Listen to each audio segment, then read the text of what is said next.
To this discussion now, a double blow for the already strained South African consumers as they'll be paying more for fuel and electricity. When it comes to electricity, 13%.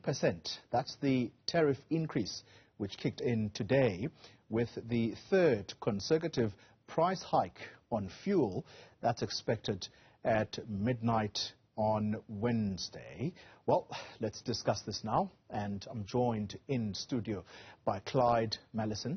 He is an energy expert, and on the line we're joined by Robert Make, a director of fuel pricing at the Department of Mineral Resources and Energy. Let me start in studio. Clyde, good evening to you, and thank you for making the time to join us here. The widespread criticism of this tariff increase is that the already strained consumer is being charged more for a service that's become increasingly irregular over time. Simply means you get it and you don't get it.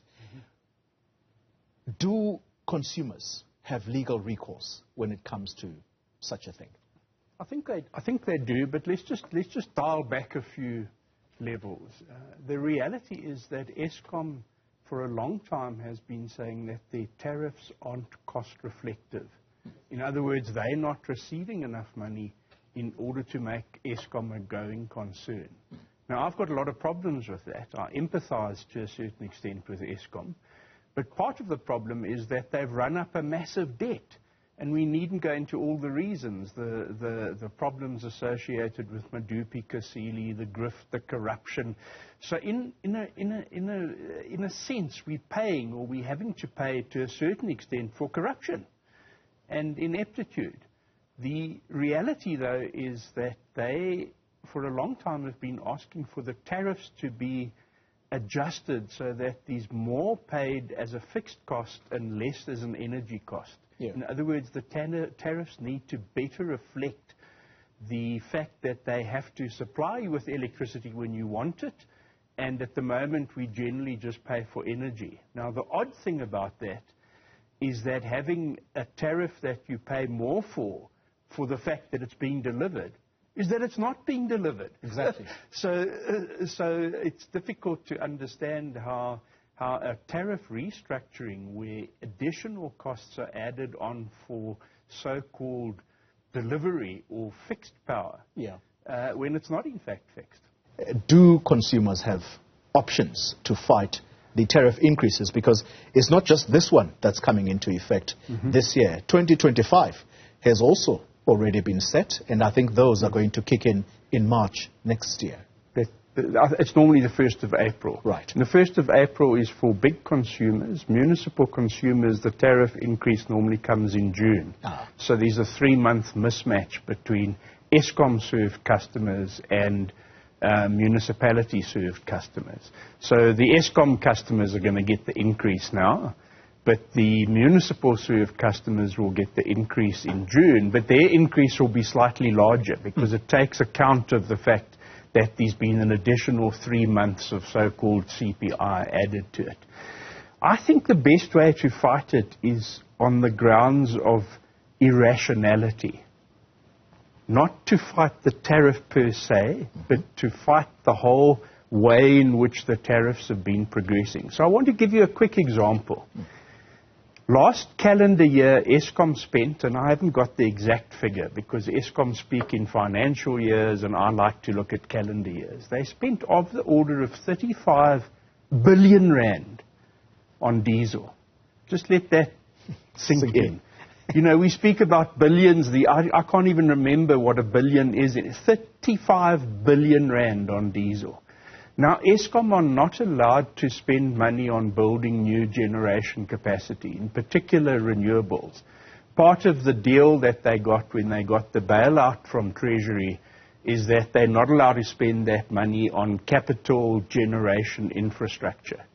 But they're blowing it on diesel. Now, just listen to this carefully and let your listeners listen. For 35 billion, we could have built enough solar to generate as much electricity as was generated by the diesel last year.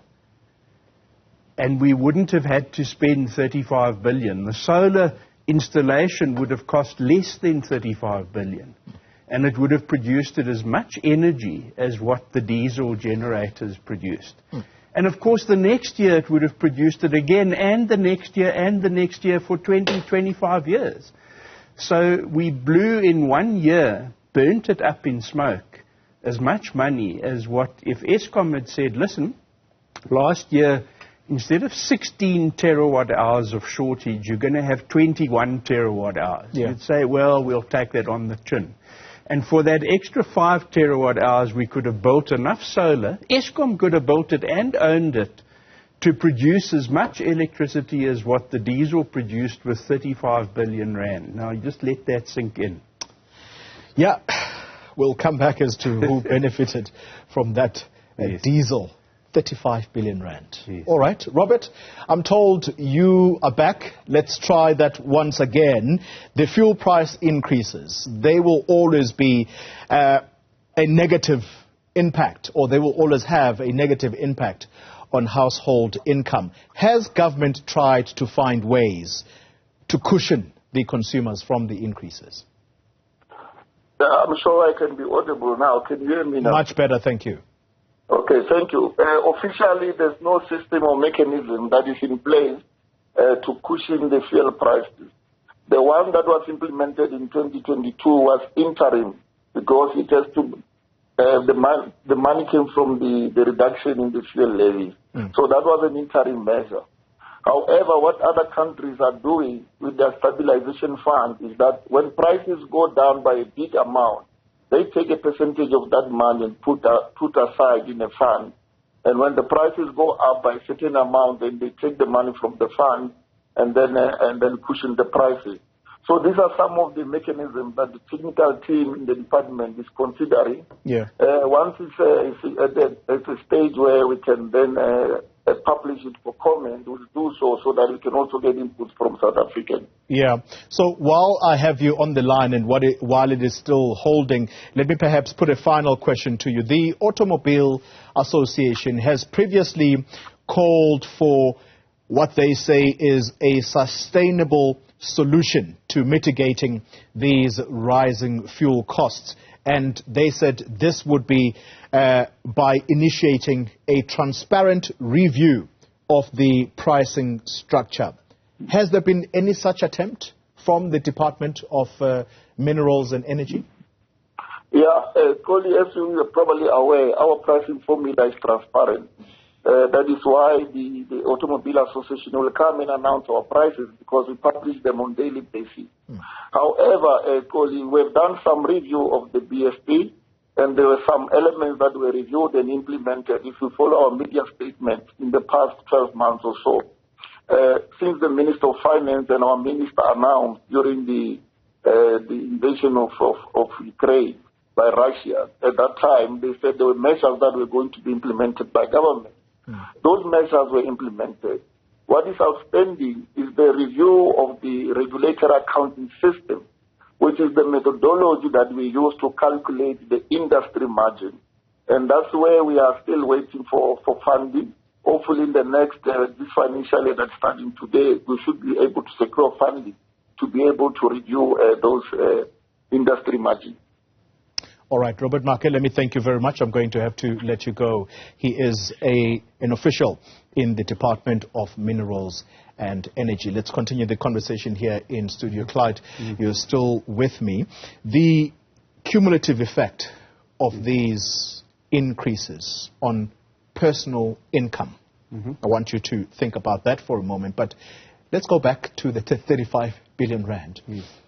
Who benefited from this? Who is government primarily buying from when they buy diesel for the CGTs, the ones that Eskom uses? Government are very opaque about that. I think they buy from commercial suppliers through Petro SA, if I'm not mistaken, or I'm not sure. I think it might be the Central Energy Fund these days. There's some transactions happening there. And then there's a markup. So if we just think of Petro SA is afloat at the moment and a going concern because of the margin it makes on selling diesel to Eskom. If it weren't for that margin, I don't think Petro SA would be a going concern in terms of... If government was buying from them? If Eskom were allowed to buy directly from commercial suppliers without the middleman of Petro SA, as far as I know, would have no tangible revenue stream or income. And they would... I don't know how much they're making on that markup. But what's more important... Let's just park that for the moment because it's complex, it's political.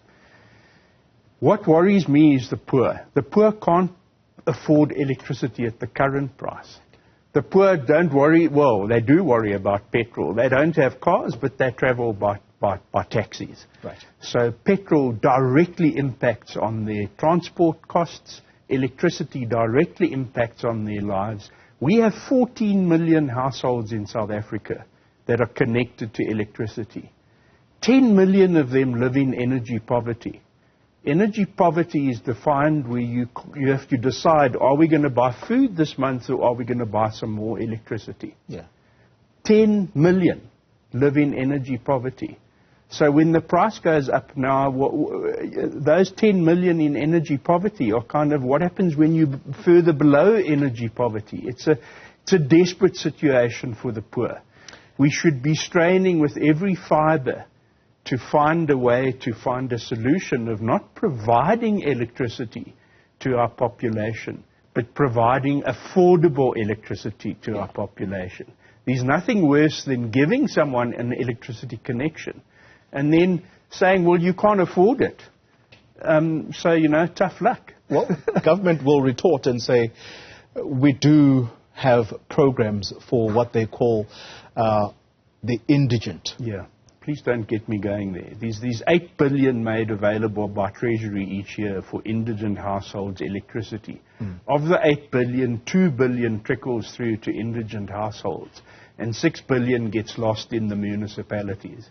So don't get me started on that. Well, perhaps let me conclude then with the question that says, has government done enough? Because you've painted this picture very nicely that when the fuel price goes up, there is an immediate impact on consumers, particularly the poorest of the poor, because that gets passed on through pricing. Has government done enough to cushion consumers from this? Okay, what I think is one needs to step back and look at the big picture. The best way to cushion the fuel price is to fix our exchange rate.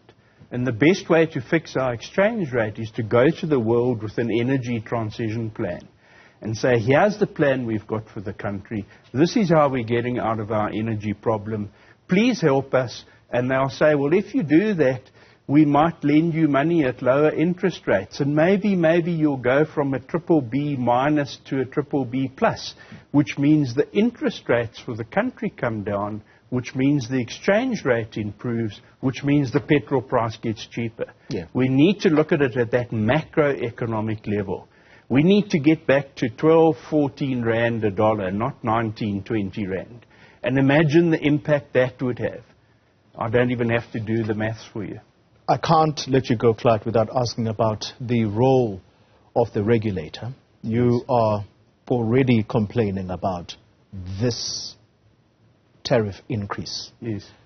Could they have done anything to shield us, the consumers? Look, I think for years the regulators have been trying to regulate from the present and the past into the future. And regulators around the world, forward-thinking regulators, regulate from the future into the present. They try and look at what the future position is going to be and design regulation to cope with that. And our regulators, and not just in South Africa, generally tend to be about 5 years behind what's actually happening in the marketplace. So things happen and these regulatory catch up instead of regulatory leading. We don't have regulatory leading. We don't have leadership. Clyde Mallinson, let me thank you very much for your time on that frustrated note.